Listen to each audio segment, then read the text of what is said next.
Kapatsamba, may aayusin na naman po tayo kapatsamba. Stand pan, GF key, ayaw na umikot kapatsamba. Sana magawa po natin. Panoorin nyo ako kapatsamba, lalo na sa baguhan, para matuto din po kayo.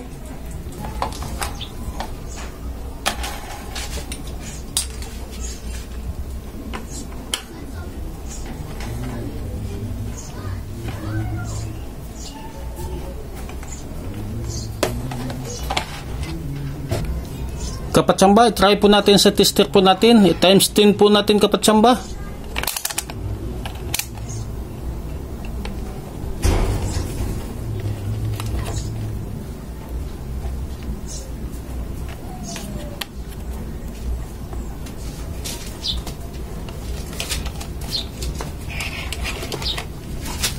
Putulin po natin dito kapatsamba.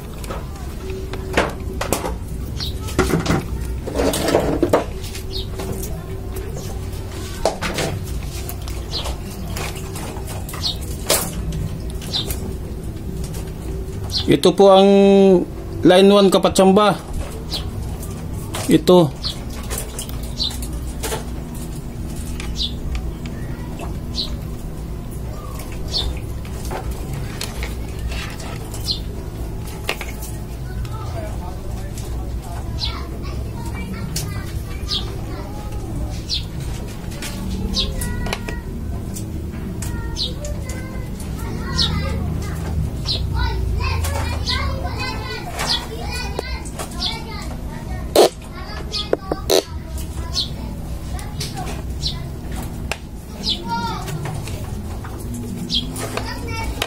Ito po kapatsamba.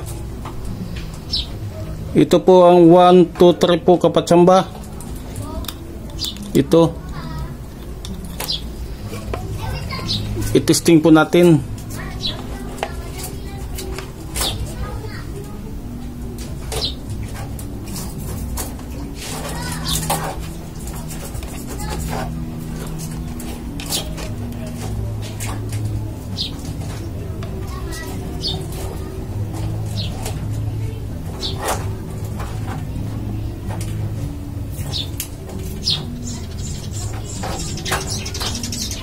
Mayroon po siya kapatsamba. Tapos itong isang linya kapatsamba. 1, 2, 3 ito kapatsamba. Tinesting ko.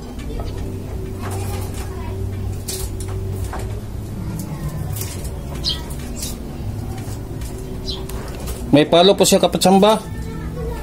Bali ito kapatsamba, yung linyang isa. Ito ang dugtong na may thermal fuse. I-try po natin. Kung wala tong palo kapatsamba, malamang sira yung thermal fuse. Pag sira yung thermal fuse kapatsamba, nag-overheat po yan, overuse. I-try po natin kapatsamba. Sa isang linya, wala din. Isang linya, walang palo. Sa isang linya, bali tatlo po yan sila kapatsamba, walang palo. Ngayon kapatsamba, buksan po natin itong itong ilisi, kung matigas ba, kung malambot, sana malambot. Kung malambot kapatsamba, may prelit po siya, malamang thermal fuse ang sira.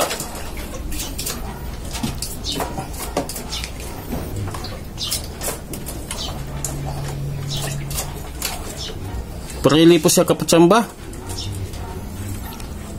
Ang gagawin po natin dito kapatsamba, i-ano natin, jumper.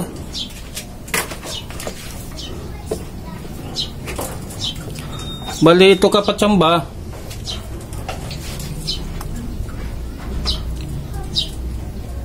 itong linya na ito kapatsamba, bali mag-connect po tayo dito sa kapatsamba, kapasitor. Kukuha po tayo ng linya dito.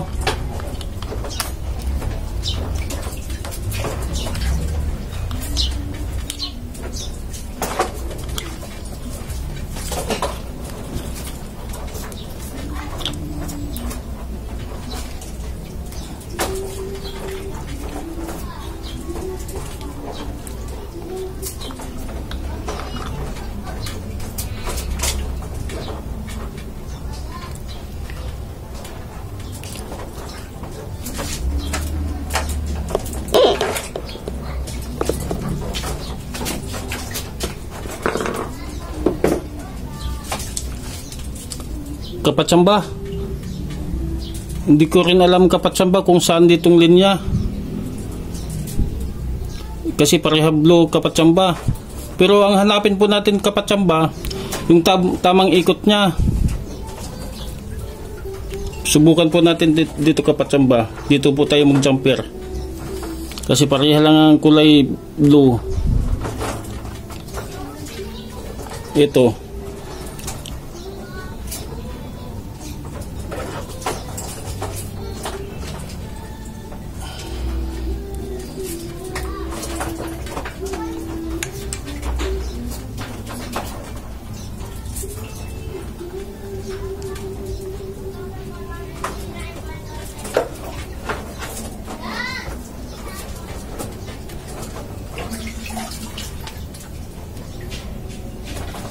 dugtungan po natin kapatsamba. Sana matsambahan yung isang linya na hindi na po maputol yung kabila.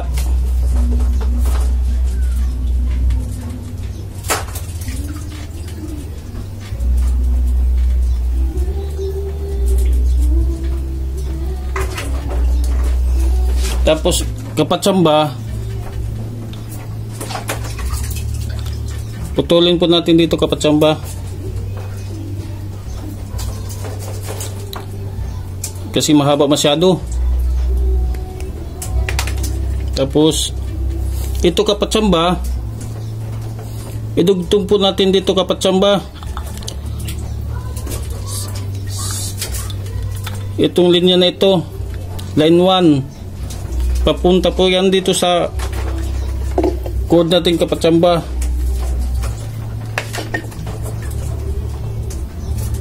I-trial po natin kapatsamba kung okay. Idugtong po natin kapatsamba.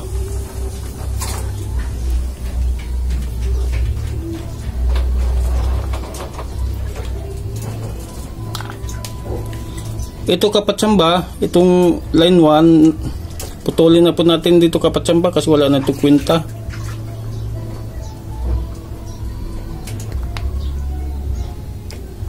Ngayon kapatsamba, i-try muna natin kung okay yung gawa natin kapatsamba. Sana okay yung ikot ng kapatsamba, hindi baliktad, kasi pag mali yung linya kapatsamba sa dito, lipat po natin. Try po natin sa kurente, tapos iwan po natin kapatsamba. Iharap ko pala dito kapatsamba para kung okay yung ikot nya. Kasi minsan kapatsamba, kung mali po yung isang linya, baliktad po ang ikot niya kapatsamba. Ngayon sana okay po siya. Number 1 po natin kapatsamba.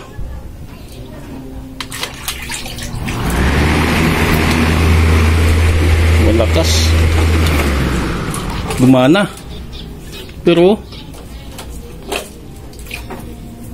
baliktad kapatsamba. Baliktad yung ikot niya. Tapos yung napihit ko tray na yung kapatsamba, at least umikot. Ang ikot kasi kapatsamba, ganito yung ikot kapatsamba.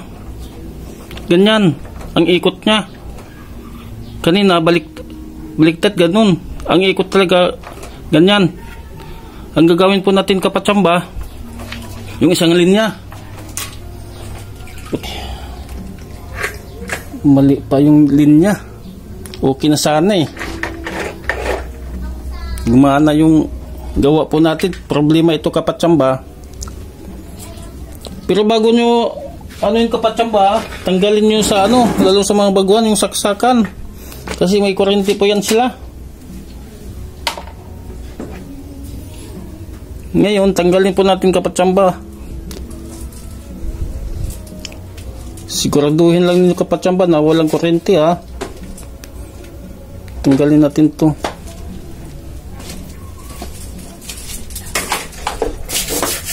Kasi ilang beses na rin ako nakurentihan ganito kapatsamba. Malakas din yung current sa kapatsamba.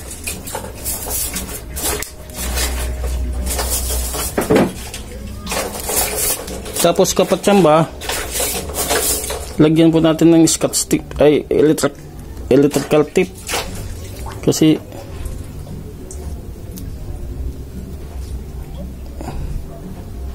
may ano na kapatsamba, hiniwa na po natin. Tapos ngayon kapatsamba, baliktad yung ikot kapatsamba. Dito po tayo sa isa kasi dalawa lang pala yan sila kapatsamba.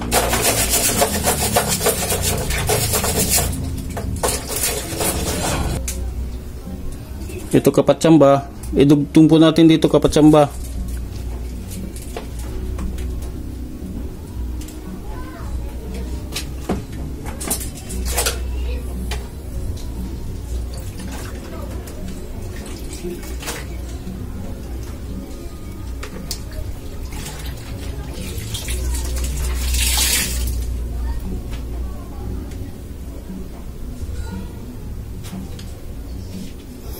Tapos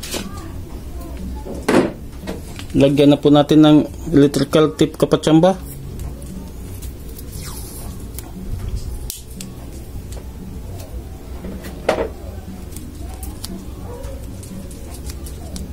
Kasi alam na po natin kapatsamba na gumana. Kaya lagyan po natin.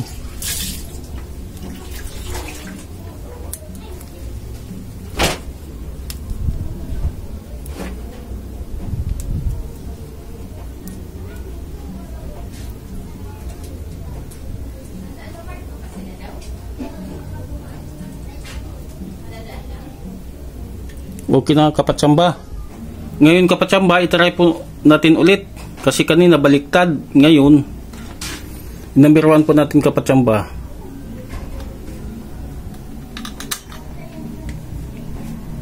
Yun.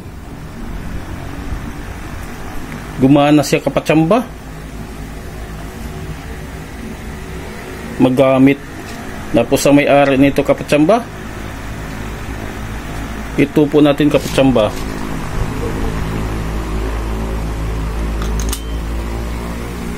Okay po siya kapatsamba.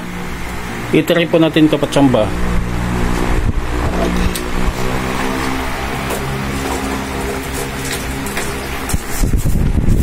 Lalong lumakas siya kapatsamba. Para safety kapatsamba, lagyan po natin ng thermal fuse. Kasi delikado talaga pag walang thermal fuse kapatsamba. Pang proteksyon.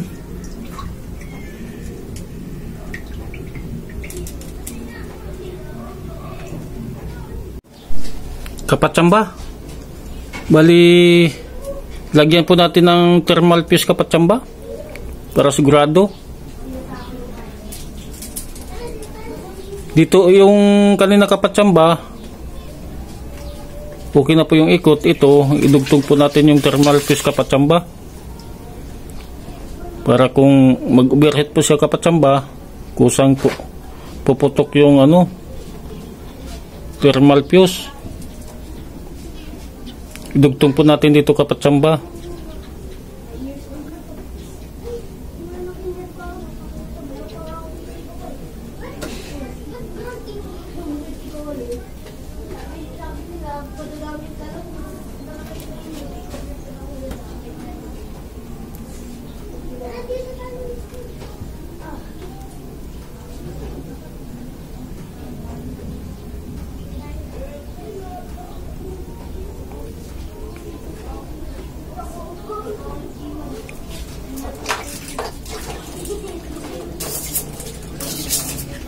Tapos yung isa kapatsamba dito.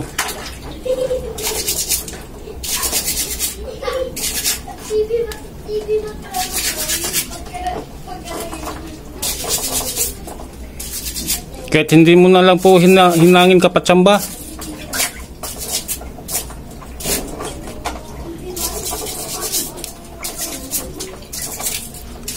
Ngayon kapatsamba, putulin natin tong sobra.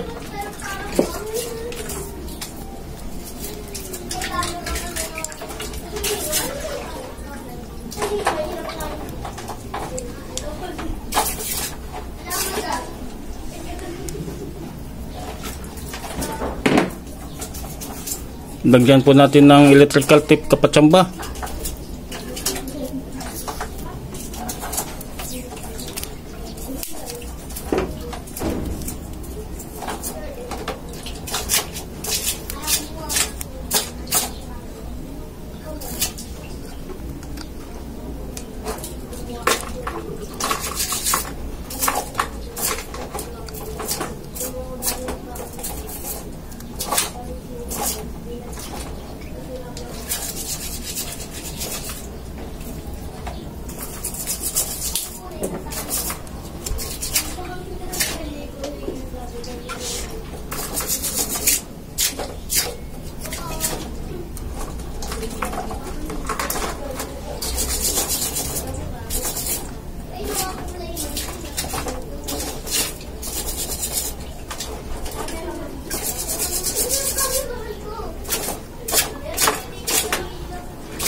Tapos kapatsamba, ilagay po natin dito sa bakal, taas.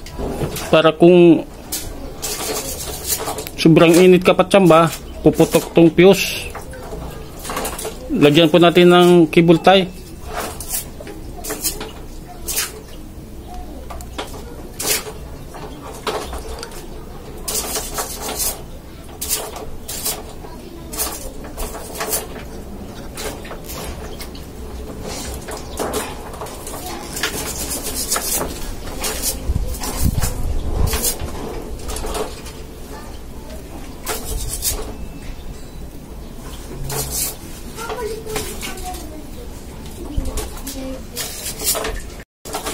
Tapos putulin kapatsamba.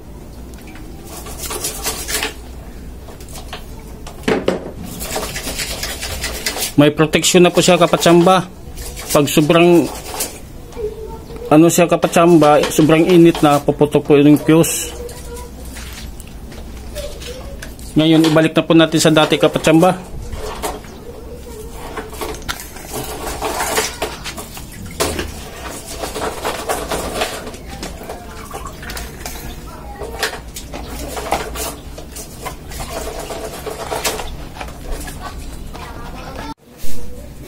Kapatsamba, bali itry po natin yung gawa po natin. Bali may protection na po siya na thermal fuse.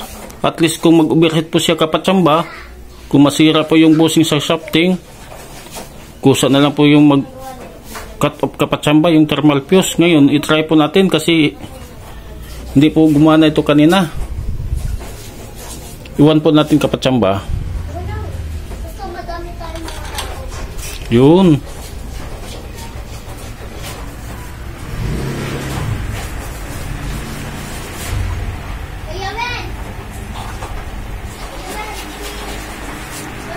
Gumana na po siya kapatsamba.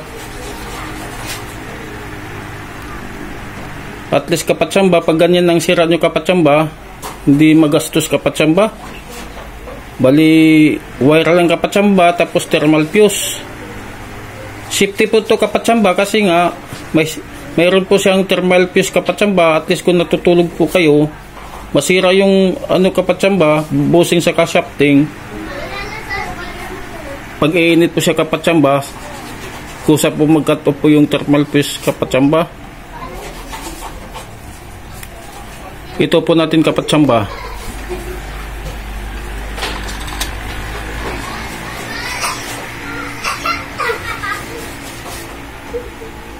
Bali okay na po siya kapatsamba. Pag ako ang gumagamit ganito kapatsamba sa bahay, 1-2 lang ako kapatsamba. Malakas naman po siya. Lahat na electric pan ko kapatsamba 1-2 lang. Kapatsamba, okay na po yung gawa po natin. Maraming salamat sa panonood.